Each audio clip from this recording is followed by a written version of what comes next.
I think there's a beauty to winning a championship in sports. And as Riv geeks out over here, because none of his 10 teams, of course, were available this year in the finals.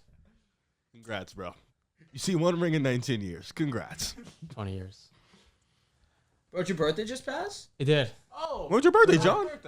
The day the NBA was founded, June 6th. You wasn't going to say anything next. I think. I don't know. Happy birthday, man. Happy birthday, John. That's a good Guy said birthday 20. gift. I'm just like, wait, bro's been 19 for like 7 years. Get the hell out of here. The Denver Nuggets, since 2018, have always been overlooked and kind of discounted in some ways. 5 years ago, in the 82nd game of the season, Jimmy Butler comes back off a torn meniscus, and the Denver Nuggets and the T-Wolves are tied for the best record, the 8th best record in the Western Conference. And Minnesota won that game. I remember at the time, Nikola Jokic, I think he led the fourth quarter in points. There was a passing vision and a selflessness to Jokic that always stood out. But even then, it wasn't up until the bubble that people actually started to pay attention to the Nuggets. They were forced to. In 2019, they go from the 25th ranked defense to 10th in 1 year with the integrations of Torrey Craig. Paul Millsap was a great signing for them. And then in that season, they go to 7 games versus the Portland Trail Blazers in the second round. And no one really cared because in those years, it was all about the dynasty, the Golden State Warriors. And it's like, whoever wins this series is going to get their ass kicked. And surely the Portland Trail Blazers did. And then, of course, the Nuggets at the 2021 trade deadline made a very big move. For them, at least, they thought they found the missing piece. The most, I think, the perfect utility Swiss Army knife for in the league now, Aaron Gordon, who for years in Orlando held out Nikola Vucevic. He was even disrespected. I think a lot of Magic fans are sick and tired of AG. They want to get rid of him. And they win 8 of the first 9 games with him in the lineup.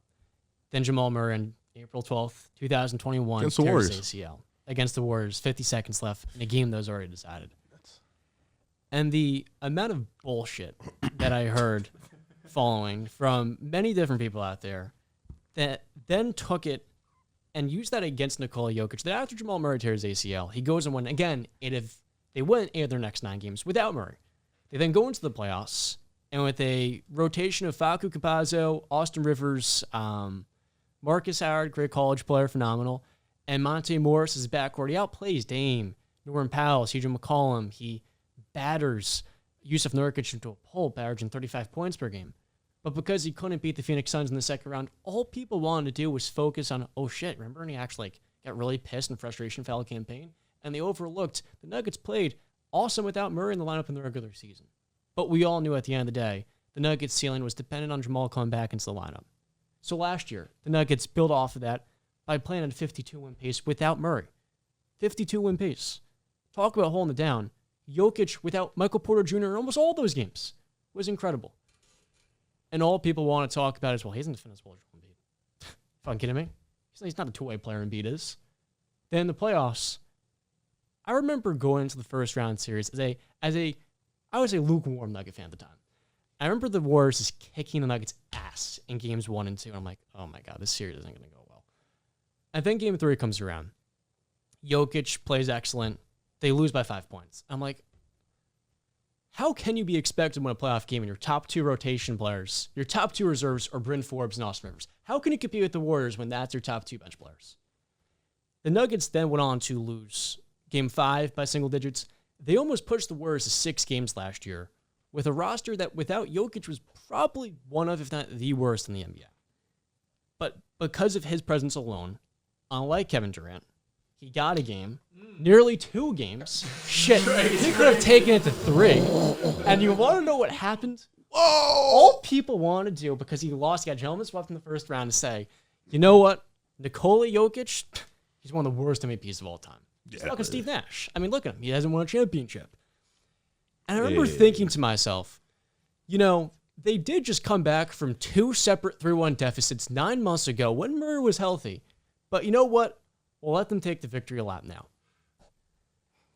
Then this last offseason comes around, right? And the Nuggets not only get back healthy Murray and Porter Jr., they add in Bruce Brown, Brucey B, and KCP. They get Christian Brown. Talk about a winner. Brucey B. And you want to know what they do? They run through the Western Conference so hard, they punt the last month of the season, still finish with 54, 53 wins, and they move into the playoffs, and none of the talk is about them. Why would it be? Got the Lakers. Shout out to them. They had an awesome turnaround. Austin man. Reeves is playing fantastic. The Mavericks have this giant mess going on. They're, of course, a bigger storyline because why wouldn't they be? And then you've got the Warriors. Can they repeat? And no one talked about what if the Denver Nuggets do win a championship. It felt like all the discord was, okay, what happens when they don't make it to the conference finals? When KD and Devin Booker outplay them in the second round. It was like the NBA wasn't ready for the Nuggets to just completely run through the Western Conference. They won fucking 16 games, 4 losses, the 5th best playoff record ever. You look at every single dynasty in NBA history, all of them at some point had a playoff run where they won 16 games and they only lost 4, only lost 3. You're talking the 0-1 Warriors, the 2017 Warriors, 0-1 Lakers, 96 Bulls, and the 1999 Spurs, or I think it was 07 Spurs. 07. It was 07. Yeah, it was 07. I'm just sitting here thinking to myself, it feels just like the beginning, but people are being forced to talk about Nikola Jokic and this Denver Nuggets team because they've been that great. They've been discounted and completely overlooked for 4 or 5 years, but now they're undeniable.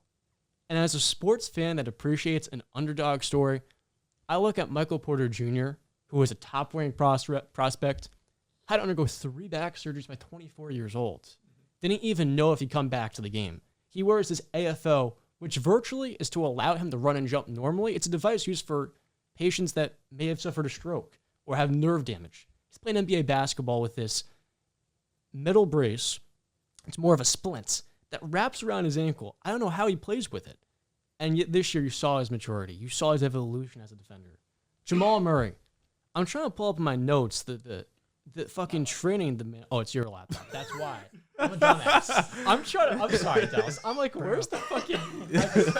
Bro, I saw him minimize it, dude, and I'm just like, I wonder if he knows. It's my fucking fault. So, Jamal Murray growing up, he's shooting in the Ontario Winds. He's got piping hot cups of tea on his calves. Yeah, that's abuse. And you wonder why he's cold-blooded. Yeah. Okay. You wonder why he's Okay, all cold-blooded. right, John. Dropping the album. I can't help but just laugh at the sheer ridiculous and the way they were recovered, and now the fact that all of the people, everyone that wanted to say, oh, well, he doesn't defend like Joel Embiid. Obviously, they're not going to win a championship. We're watching an all-time great player morph by showing, oh, no, we are the rare exception. Talk about the Nets. Their offense was so good in 2021. They could have won a championship, right, to overcome their inconsistent defense. Well, in the playoffs, like, no team defended the Miami Heat better than the Denver Nuggets even still. And at the end of the day, Nikola Jokic is showing they will whoever comes on after me, they're not topping this shit. I mean, appreciate this now at 28 years old because he could retire tomorrow and everyone's going to miss out on an all-time peak. You got to appreciate this now because this is incredible. And the fact that everyone complains, they bitch and they moan about availability. Kawhi never plays. Oh my God, this star is so selfish. John Moran, he's all about himself. It's a parade in the city. He's not humble. Nikola Jokic is everything people look for in a superstar. I didn't like that straight, but all right. I'm the John Morant fan. I think he's, it's not my opinion. I'm just projecting all the bullshit I've heard. If that is your perspective, then why don't you love Nikola Jokic? That's always been something that hasn't made much sense to me. He's the most down-to-earth, consistent, and true to himself superstar in the league. And so I appreciate you guys giving me the time, the opportunity. That's all right. I'm fine with a long monologue because he ripped it. It's just these Oh, hours. that's a great monologue, and I think everything you said was facts. I think This is the monologue I would have given if the Lakers would have won, so I can't be upset. Not me. Somebody has to do it. This 1 hour of LeBron and That's it for Joker me. shit is killing me. That shit is It's so killing funny. me. Like, what are you doing? You know what, though? Because John obviously left it on a high talking about how great Nikola Jokic was. Absolutely. This guy had 10 triple-doubles this postseason run, had 2 at least in every single playoff series, averaged 30, 14, 9.5 assists in this playoff run, was one of 8 players to have a PRA of over 50. I believe we're talking about Bill Russell, we're talking about Wilt Chamberlain, Dr. J, LeBron James. I want to say Elgin Baylor is also one of them, but only 3 players had won the NBA championship, and it was Bill Russell, it was Wilt Chamberlain, and Nikola Jokic. Nikola Jokic, I want to say, has the highest all-time PRA with 53. LeBron even had a lower PRA, and I believe it was around 52. Nikola Jokic was absolutely unbelievable, and something that I also want to highlight was how great his defense was in this NBA Finals as well. allowed, I believe, a defensive field goal percentage of under 40. I believe it was 38%, 39%. He was fantastic in all aspects of the game. He needs to be acknowledged. He needs the respect, and absolutely, I'm here to praise him because I was hesitant to give it to him for sure because I'm a Lakers guy. I see Anthony Davis, and I see when he's healthy. I saw the last time the two met up, Anthony Davis got the better of him, but that was years ago. And now it's a new time. Nikola Jokic is here. It's his reign, and he deserves the praise. I think when you look at the Nuggets, John mentioned it. I didn't know the stat behind them going 16-4. That's the 5th best ever.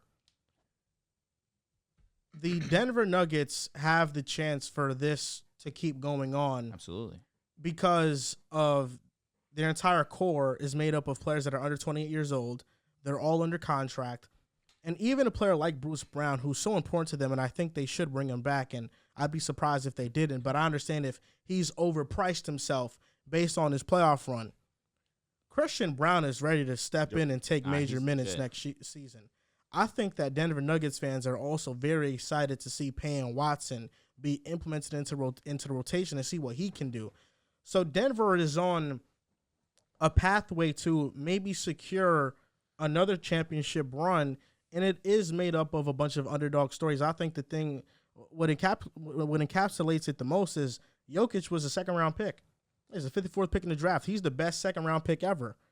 He's arguably the best draft pick of all time. No doubt. When you take into account where he was drafted, he is the best draft pick ever. And at the time, Mike Malone, when he had Jokic as a rookie, was saying, I'll put Jokic up there with Kristaps Porzingis, with the rookie over there in Philly and Joel Embiid. I mean, he was super high on him. And I do love the fact that Denver won a championship because I think if you would have asked any NBA fan what player has the most to gain from winning a championship, I think it's quite easily Nikola Jokic, given he already has 2 MVPs. The fact that he didn't win his 3rd one this year was on the sole fact that he has not won a championship. They were penalizing him for that. But when you take the past 2 seasons into context and the injuries that the Denver Nuggets have suffered, there's been reasons as to why they haven't gone far. But every year that they've had a fully healthy squad, they're a healthy team. We're talking about their first time in the playoffs. They take Portland to 7, almost make the conference finals. The next year, they make the conference finals. Murray gets injured for 2 seasons, misses 2 playoffs, and now they win the finals. We're seeing this team every year when they're healthy. They keep elevating, and all these players have overcome adversity. And Jamal Murray, I know that we're going to rank him amongst top point guards.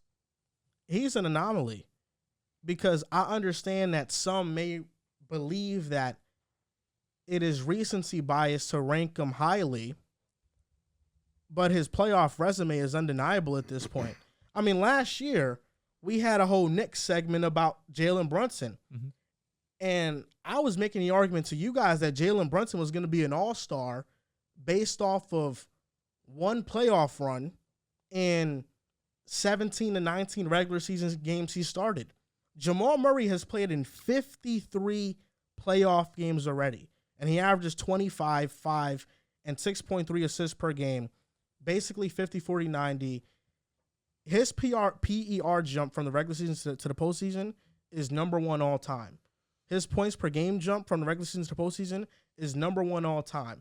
I understand the regular season resume is not there, but the sample size in the playoffs is big enough to put him over players that rack up all-stars in regular season, and they also perform well in the playoffs. So I think Jamal Murray, the only knock right now is he's not a number 1 option because that's a Jokic. Mm-hmm. But given what Murray has done in the playoffs, I think it's safe to say that with this sample size, this is the player he is. The player he is not the regular season one. It's this guy is the player he is, and he's the one who shows up when it's the biggest moment.